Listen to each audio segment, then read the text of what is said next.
अस्सलाम वालेकुम students, hope you are doing well. जैसा कि आपको मालूम है कि हमारा फर्स्ट ईयर कॉमर्स के अंदर बैंक रिकन्सिलेशन स्टेटमेंट का टॉपिक चल रहा था और इसके अंदर हमने रूल्स के साथ साथ बाकी क्वेश्चंस के ऊपर भी लेक्चर बनाया था। आज भी हम एक पास पेपर का क्वेश्चन करने जा रहे हैं। इसके अंदर हमने ईयर लिया है 2005 regular and private first year commerce का। हम इस क्वेश्चन के अंदर देखेंगे कि हमारी बैंक रिकन्सिलेशन स्टेटमेंट किस तरीके से बनेगी। उसके अलावा एक साइड पर मैंने क्वेश्चन लिखा है और दूसरी साइड के ऊपर मैंने इसका फॉर्मेट बनाया है। और फॉर्मेट आप लोग अब तक जान चुके होंगे कि सबसे पहले हम जो भी बिजनेस का ओनर होता है या जो नाम होता है उसको लिखते हैं, फिर टॉपिक का नाम बैंक रिकन्सिलेशन स्टेटमेंट, फिर मंथ गिवन है तो वो लिखते हैं। 3 कॉलम होते हैं हमारे पास पर्टिकुलर्स का, सीबी यानी कि कैश बुक और बीएस यानी कि बैंक स्टेटमेंट।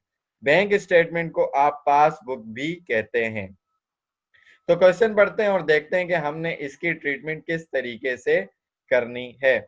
तो क्वेश्चन के अंदर आपको कह रहे हैं on January 31st 2005 the cash book of Jawad Baloch provided the following information, यानी कि जो मंथ एंडेड था जनवरी का, उसमें कैश बुक जो है जवाद की, उसने कुछ इंफॉर्मेशन दी। Number 1, debit balance bank column ₹12,500, यानी कि जो कैश बुक थी, कैश बुक की एक रिसीव साइड होती है यानी उसको आप डेबिट साइड कह लें, एक पेमेंट साइड होती है उसको आप क्रेडिट साइड कह लें। तो जो डेबिट साइड के ऊपर बैंक कॉलम होता है उसका जो बैलेंस था 12,500 था। ठीक है जी। तो डेबिट बैलेंस से मुराद क्या है कैश बुक का कि ये पॉजिटिव बैलेंस है, तो हम इसको माइनस में लिखने वाले नहीं है। नंबर 2 में कह रहे balance as per bank statement on January 31st 2005 ₹13,426। ठीक है ना। तो बैंक स्टेटमेंट के मुताबिक जो बैंक ने इशू की उसके मुताबिक जो आपका बैलेंस है वो 13,426 है।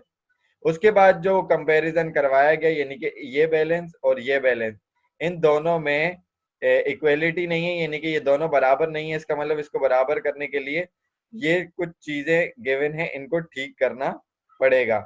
तो कह रहे हैं कि bank debit his charges, bank ने अपने चार्जेस डेबिट किए 115 रुपए के। The item was not recorded in the cash book, यानी कि सिंपल ये कह लें कि बैंक ने 115 रुपए आपसे चार्जेस काटे लेकिन कैश बुक में ये रिकॉर्डेड नहीं है। नंबर 4, अनक्लियर्ड चेक, चेक जो है अनक्लियर्ड है ₹1000 के। अनपेड चेक्स हैं ₹2000 के। नंबर 6 में कह रहे हैं डिविडेंड्स, डिविडेंड्स हैं आपको पता है इनकम होती है अगर रिसीव करेंगे on PPL shares credited by bank, bank ने क्रेडिट किए हैं, not recorded in the cash book. अच्छा, इसकी अमाउंट यहाँ पर थोड़ी सी मिसिंग है, अमाउंट लिखी हुई नहीं है, तो इसकी जो अमाउंट है वो 50 रुपीज है, तो इसको मैं यहाँ पर मेंशन कर दूंगा। नेक्स्ट आपको कह रहे हैं कि a cheque number 1009 issued to Ahmed Hussain, Ahmed Hussain को एक चेक इशू किया जिसका चेक नंबर क्या था 1009, जो कि था ₹266 का, लेकिन गलती से कैश बुक के अंदर ₹257 का रिकॉर्ड कर दिया गया। इसका मतलब क्या हुआ कि इस एरर को हमने क्या करना है, ठीक करना है। तो जो हम अपना सॉल्यूशन स्टार्ट करते हैं, सॉल्यूशन हम स्टार्ट करते हैं, सबसे पहले हम लिखते हैं बैलेंसेस। तो हमने यहाँ पर लिखने होते हैं बैलेंसेस। तो बैलेंसेस हम दोनों कॉलम्स के लिखेंगे बैलेंसेस, और जो आपके पास बैलेंस है कैश बुक का, according to the cash book आपके पास बैलेंस है 12,500 and according to bank statement जो आपके पास बैलेंस है वो है 13,426। उसके बाद हमने क्या करना है, चीजों को ठीक करना स्टार्ट करना है कि क्या चीज ऐड होगी और क्या चीज लेस होगी। नंबर 3 की बात करें, बैंक डेबिट ही चार्जेस, उसने डेबिट किए, चार्जेस का मतलब होता है एक्सपेंस, एक्सपेंस काटे हैं, तो एक्सपेंस जो है वो क्या होता है, वो लेस होता है क्योंकि उससे पैसे आपके जा रहे हैं। तो आप क्या करेंगे, उसको लेस करवाएंगे। यहाँ पर जो भी लेस वाली चीज होगी वो मैं रेड से लिखूंगा और जो ऐड वाली चीज होगी वो ग्रीन से लिखूंगा। तो लेस करवाएंगे आप, less bank charges, bank charges आपके लेस हो जाएंगे कितने रुपीज से, 115 रुपीज से। और कहाँ से लेस हो जाएंगे, ये लेस होंगे आपके पास और अकाउंटिंग के अंदर लेस के लिए आप ब्रैकेट यूज करते हैं। लेस होंगे ये कहाँ से? कैश बुक से। क्यों? क्योंकि उसने कहा है कि ये आइटम कैश बुक में रिकॉर्ड नहीं किया गया है, तो उसने डेबिट किया। ये बात मैंने आपको पहले भी समझाई थी कि अगर कैश बुक डेबिट बोलते हैं तो इसका मतलब है पॉजिटिव है, ठीक है जी। और क्रेडिट बोलता है तो नेगेटिव है। लेकिन अगर बैंक की चीज देखी जाए तो बैंक क्रेडिट इसका मतलब है कि वो बढ़ रहा है, लायबिलिटी है। डेबिट कर रहे हैं तो इसका मतलब ये है कि वो आपसे चार्जेस वगैरह या कलेक्शन की चीजें काट रहे हैं, एक्सपेंस इनकर्ड हो रहा है आपका, ठीक है। उसके बाद नेक्स्ट फोर्थ में कह रहे हैं अनक्लियर्ड चेक। चेक्स जो हैं वो अनक्लियर्ड हैं, यानी कि आपने इशू की डिपॉजिट करवाए थे जो कि अभी तक क्लियर नहीं हुए हैं। तो अगर क्लियर हो जाते तो ये आपकी बैंक स्टेटमेंट में ऐड हो जाते। जब ऐड नहीं हुए तो बैलेंस नहीं आया। तो बैलेंस लाने के लिए आपको क्या करना पड़ेगा? ऐड अनक्लियर्ड चेक्स, अनक्लियर्ड चेक्स ऐड करवाने पड़ेंगे कैश बुक के अंदर। और इसकी अमाउंट आपके पास गिवन है ₹1000। तो ये आप ₹1000 ऐड करवा दोगे बैंक स्टेटमेंट के अंदर, क्योंकि डिपॉजिट का मतलब क्या होता है? ऐड होना। अगर ऐड करवा देते तो बैलेंस आ जाता। यहाँ पर बैलेंस नहीं आया, उसकी वजह क्या है कि आपने चेक जो है वो क्लियर ही नहीं करे। भाई जब तक चेक क्लियर नहीं होंगे तो वो बैंक स्टेटमेंट में ऐड भी नहीं होंगे। इसी तरीके से नेक्स्ट के अंदर वो आपको क्या बात कह रहा है? नेक्स्ट के अंदर वो आपको बात कह रहा है अनपेड चेक्स ₹2000। ₹2000 के चेक्स जो हैं वो अनपेड हैं, यानी कि अभी तक पे नहीं किए। जब आपने इशू किए थे तो कैश बुक में से आप लेस करवा चुके थे, तो बैंक स्टेटमेंट से अभी तक पे नहीं हुए। क्यों नहीं पे हुए? हो सकता है कि वो अभी क्लियरिंग प्रोसेस में हो, या जिसको दिए थे वो अभी लेकर ही नहीं पहुंचा, यानी कि अनप्रेजेंटेड है। तो इस चेक को जो लेस करवाना था अभी तक लेस नहीं करवाया, तो अब आप क्या करवा देंगे? लेस करवा देंगे। किस नाम से? अनपेड चेक के नाम से। तो अनपेड चेक्स, अनपेड चेक्स जिसकी अमाउंट आपके पास गिवन है ₹2000, और ब्रैकेट के अंदर आप लिख देंगे बैंक स्टेटमेंट से ये माइनस होगा, क्योंकि आप अपने पास से यानी कि कैश बुक से माइनस करवा चुके थे। तो अब बारी है बैंक स्टेटमेंट की। जब आप माइनस करवाएंगे तो बैलेंस आ जाएगा। इसके बाद नेक्स्ट चीज के अंदर चलें तो वो आपको ये कह रहा है कि डिविडेंड्स ऑन पीपीएल शेयर। यहाँ पर अमाउंट नहीं थी, अमाउंट बेसिकली क्वेश्चन के अंदर 50 है। तो यहाँ पर उसने आपको डिविडेंड्स क्रेडिटेड किए, प्रॉफिट। डिविडेंड जो है वो बेसिकली प्रॉफिट है, प्रॉफिट क्रेडिट होता है, इसका मतलब प्रॉफिट इंक्रीज हो रहा है। और जब प्रॉफिट इंक्रीज होता है तो वो हमेशा क्रेडिट साइड पर रिकॉर्ड किया जाता है।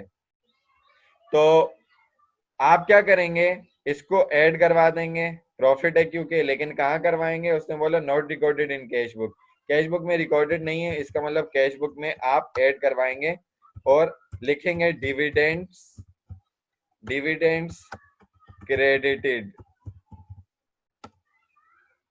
और अमाउंट आपके पास जो यहाँ पर इसकी गिवन थी क्वेश्चन में, जो यहाँ पर नहीं लिखी गई, वो है ₹50। उसके बाद हमारे पास लास्ट है। इस चीज को आपने बिल्कुल ध्यान से समझना है और देखना है कि हमने एरर की ट्रीटमेंट किस तरीके से करनी है। वो कह रहे हैं एक चेक नंबर था 1009 का जो कि अहमद हुसैन को इशू किया गया, जिसकी अमाउंट थी 266। तो 266 ही डिडक्ट होने थे, लेकिन गलती से कैश बुक के अंदर 257 का रिकॉर्ड कर दिया गया। तो इसका मतलब क्या हुआ कि अमाउंट लेस होनी थी 266 और अमाउंट लेस करवाई इतनी। तो हमारे पास जो एरर का रूल होता था उसमें सबसे पहले हम देखते थे गलती हुई कहाँ है, वेयर। तो खुद कह रहे wrongly entered in cash book, यानी कि कैश बुक के अंदर एरर हुआ है तो वहीं पर हमने इसको ठीक करके दिखाना है। सेकंड होता था कि कितनी अमाउंट की गलती हुई है, तो उसमें क्या करते थे कि जो करेक्टेड अमाउंट है यहाँ पर 266, उसमें से रॉन्ग अमाउंट हम माइनस करवा देंगे तो हमारे पास एक करेक्टेड अमाउंट आ जाएगी। 266 में से 257 में माइनस करवाऊं तो प्लस का 9 आ जाएगा, प्लस का 9 आ जाएगा। तो तीसरा स्टेप हमारे पास ये होता था कि हमारी ये गलती किस वक्त हुई है, डिपॉजिट करते वक्त या इशू करते वक्त? तो इशू करते वक्त हुई है। और इशू करते वक्त हमारे पास प्लस में आंसर आता था तो हम माइनस करवाते थे, माइनस में आंसर आता था तो प्लस करवाते थे। यहाँ प्लस में आंसर है तो माइनस करवाएंगे। कि क्यों? क्योंकि 266 माइनस करवाने थे, 257 करवाए, इसका मतलब है 9 रुपए कम माइनस करवाए, तो अब उसको माइनस करवाना पड़ेगा। और कहाँ से माइनस करवाना पड़ेगा? कैश बुक से माइनस करवाना पड़ेगा। क्यों? क्योंकि गलती कैश बुक से हुई है। यहाँ पर आप लिख देंगे एरर इन रिकॉर्डिंग लिख दें, या एरर बाय कैश बुक लिख दें। और कितनी अमाउंट का एरर हुआ है? ₹9 का एरर हुआ है। इसको आप ब्रैकेट में लिख देंगे 9 और माइनस करवा देंगे।